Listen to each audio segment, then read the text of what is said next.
Could hydrogen power be the best weapon against global warming? Two of Seattle's largest institutions are teaming up to make it happen. Glenn Farley joins us live now from above the Port of Seattle with a look at how they're going to use this pollution-free source of power. Glenn.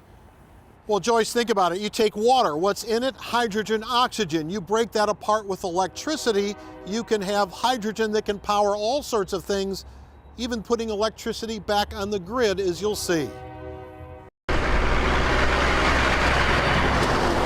Ports have a problem: exhaust, greenhouse gas pollution. And a lot of it comes from the trucks that move containers around, even more from the ships themselves. So it's really, we're creating an ecosystem of capability that's going to serve not just the port, but the port's competitiveness. Port of Seattle Commissioner Fred Felleman brings with him decades of environmentalism. As the Amazons and the Unilevers and the others that have just announced that they are not going to do business with shipping lines that don't go to a carbon neutral state in a time certain.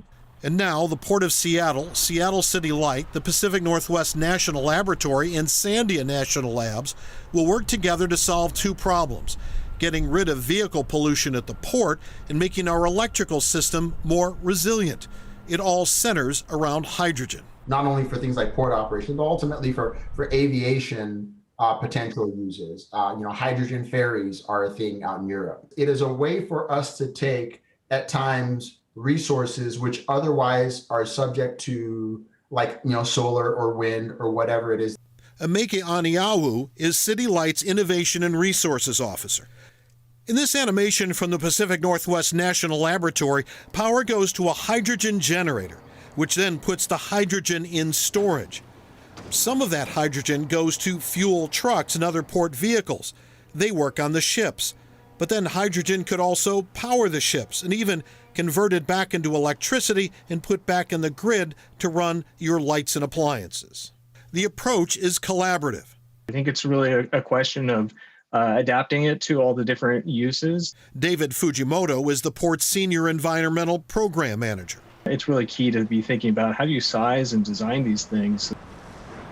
Now, the port, City Light, those two national laboratories have received a $2 million plus grant to push this to the next level. That doesn't mean at the end of the next couple of years we're going to see all this stuff, but they've got to be able to get this concept together before they move forward, and that's what's expected to come. Live in Seattle, Glenn Farley, King 5 News.